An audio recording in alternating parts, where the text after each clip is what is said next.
మన తెలంగాణలో మొట్టమొదటి ఫ్యాక్టరీ అవుట్లెట్ మన ముకుంద జ్యువెలర్స్ లో లైట్ వెయిట్ ఆభరణాలు కలెక్షన్స్ ఎన్నెన్నో అన్ని జ్యువెలరీస్ పై VA కేవలం 2 to 12% మాత్రమే. విచ్చేయండి ముకుంద జ్యువెలర్స్. Breaking news. 100కు 1000 ఇస్తామంటే లాజిక్స్ ఆలోచించకుండా పెట్టుబడులు పెట్టేవారు ఉన్నంత కాలం వారిని మోసం చేసేవారు ఉంటూనే ఉంటారు.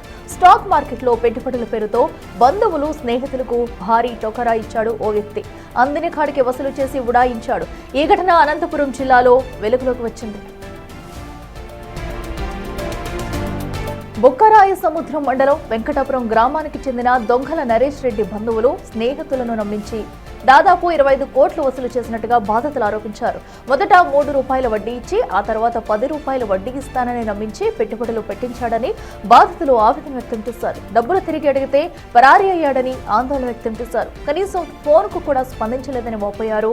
అనంతరం 2 టౌన్ పోలీస్ స్టేషన్లో దొంగల నరేష్ రెడ్డిపై బాధితులు ఫిర్యాదు చేశారు. పోలీసులు కేసు నమోదు చేసి దర్యాప్తు చేస్తున్నారు. మరింత సమాచారం మా ప్రతినిధి భరత్ అందిస్తారు.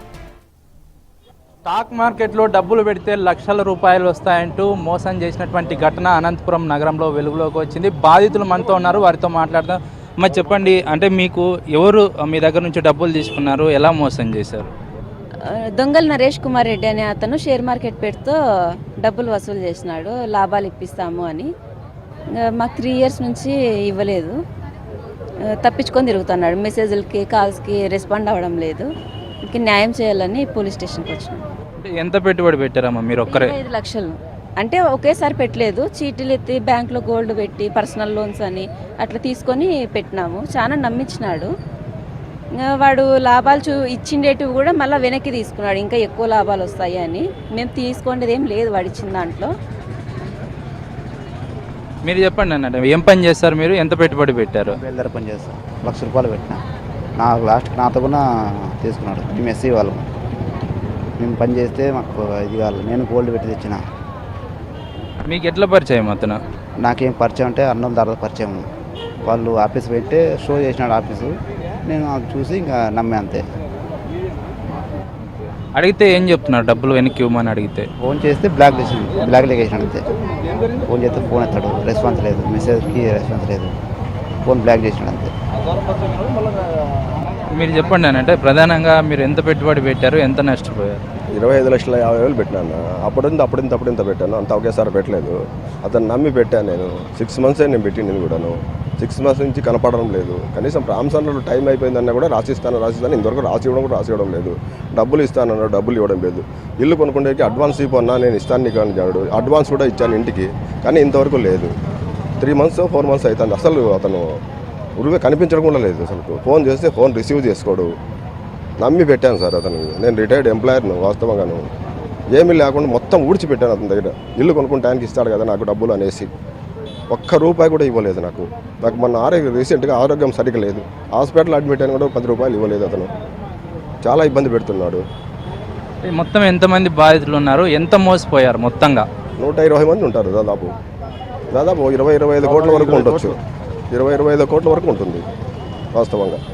ఎవరికి ఇవ్వడం లేదు. ఇస్తానంటాడు. ఈయన ఇప్పుడు కూడా ఇస్తానంటాడు. చేసి ఇస్తానంటాడు. చేసింది లేదు, కూర్చుంది లేదు. ఇంతకుముందు 3 months జైలు కూడా పోయించినాడు. బెయిల్ తెచ్చుకున్నాడు, బయట ఉన్నాడు అబ్బాయి. ఒక ఆయన టీచర్ చనిపోయినాడు అతనితో కూడా. మన రీసెంట్గా ఒక ఆమె డబ్బులు ఇస్తానని చెప్తే, క్యాన్సర్ ఆమె పేషెంట్కి బెంగళూరులో అడ్మిట్ చేసినప్పుడు డబ్బులు అడిగితే ఆమె చనిపోయా. నేను కూడా అట్లే, నాకు కూడా అంతే. అంటే గతంలో ఇలా చేశారని అంటున్నారు, అప్పుడు తెలియలేదా ఇతని గురించి మీకు? అతను తెలియదు. అప్పటికే 3 years ఆయన పెట్టి డబ్బులు పెట్టి అంతవరకు తెలియదు నాకు. రీసెంట్గా పెట్టాను నేను. 6 months ఒకేసారి పెట్టారా డబ్బులు అన్నీ? అప్పుడింత నాకు వచ్చినట్లల్లా గవర్నమెంట్ నుంచి నాకు ఏమైనా వచ్చిన డబ్బులు, నాకు ఎవరైనా ఇవ్వాల్సిన డబ్బులు అక్కడ పెట్టుకుంటే నేను ఇల్లు కొనుక్కోవచ్చు అనే ఐడియాతో అక్కడ పెట్టినా అంతే. నాకేం ఇంట్రెస్ట్గా రావాలా అని పెట్టలేదు. ఏదో లాభాలు వస్తాయన్నా నీకేం చేస్తాను, సాయం చేస్తాను, అడ్వాన్స్ ఇవ్వండి, పోయి ఇంటికి అడ్వాన్స్ ఇవ్వ ఇస్తాను అన్నాడు. అడ్వాన్స్ కూడా ఇచ్చాను 1 లక్ష రూపాయలు. కానీ అడ్వాన్స్ కూడా రిటర్న్ తీసుకున్నాను. మళ్ళీ అతను డబ్బు రూపాయి కూడా ఇవ్వలేదు నాకు. ఈవెన్గా హెల్త్ బాగాలేక కోమా స్టేజ్లో ఉన్నాను నేను. కోమా స్టేజ్లో ఉంటే కూడా నాకు డబ్బులు ఇవ్వలేదు అతను. మీరు చెప్పండి, అంటే ఎంత ఇన్వెస్ట్ చేశారు మీరు, ఎంత నష్టపోయారు? 35 లక్షలు. 30 లక్షలు అప్పుడు ఇంత ఇచ్చాము. నాకు ఆయన ఎవరో తెలియదు. యాక్చువల్గా గాజుల శ్రీనివాసులు అనే ఆయన వ్యక్తి ద్వారా పరిచయం అయ్యాడు.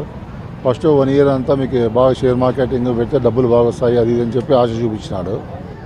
1 ఇయర్ వరకు మాకు 3 రూపీస్ ఇంట్రెస్ట్తో ఇచ్చాడు అమౌంట్. మళ్ళా 2023 నుంచి స్టాప్ చేసినాడు. అప్పటి నుంచి మాకు డబ్బులే ఇవ్వలేదు ఏమి. ఇప్పటికే 3 ఏళ్ళు అయిపోయింది అన్నమాట. అడిగితే అదిగో ఇస్తా భూమి అమ్ముతాము అది ఇది అని చెప్పుకుంటూ వస్తున్నాడు, కానీ ఫోను ఎత్తడం లేదు, ఏమీ లేదు. ఫోన్ స్విచ్ ఆఫ్లో ఉంది అన్నమాట ఫోన్. అది విషయం. అంటే కంప్లైంట్ ఇచ్చారా? ఇప్పుడు ఏమో పోలీసులు ఏం చెప్తున్నారు? కంప్లైంట్ ఇచ్చాము ఇప్పుడు ఇందాక. ఇస్తే అదే మీరు కంప్లైంట్ ఇచ్చినాము, అదే చూస్తాము, ఫస్ట్ తీసుకొచ్చి చేస్తామని చెప్పారు వాళ్ళు. దాదాపుగా మేము 100-120 మంది వరకు బాధితులు ఉన్నాము. నిన్నటి నుంచి ఇక్కడే ఉన్నాం అన్నమాట. మొత్తం రాసి కంప్లైంట్ ఇచ్చామన్నమాట. అది విషయం. దాదాపుగా 120 మంది దాకా బాధితులు ఉన్నట్టు తెలుస్తోంది. ఒక్కొక్కరి దగ్గర లక్షల రూపాయలు వసూలు చేశారు. లక్షల రూపాయలు వసూలు చేసి మొదట్లో డబ్బు ఆశ చూపి వడ్డీ రూపంలో డబ్బునిచ్చారు. ఆ తర్వాత పూర్తిగా ముఖం చాటేశారు, ఉడాయించారని ప్రస్తుతం చెప్తున్నారు. దాదాపుగా 25 కోట్ల రూపాయలు 120 మంది దగ్గర కూడా వసూలు చేసి ఆ ఫ్లేట్ ఫిరాయించారని చెప్పి బాధితులు చెప్తున్నారు. ఇప్పటికే పోలీసులకు ఫిర్యాదు చేయడం జరిగింది. పోలీసులు కేసు నమోదు చేసుకొని దర్యాప్తు చేస్తున్నారు. కెమెరామెన్ ప్రసాద్తో భరత్, అనంతపురం నుంచి.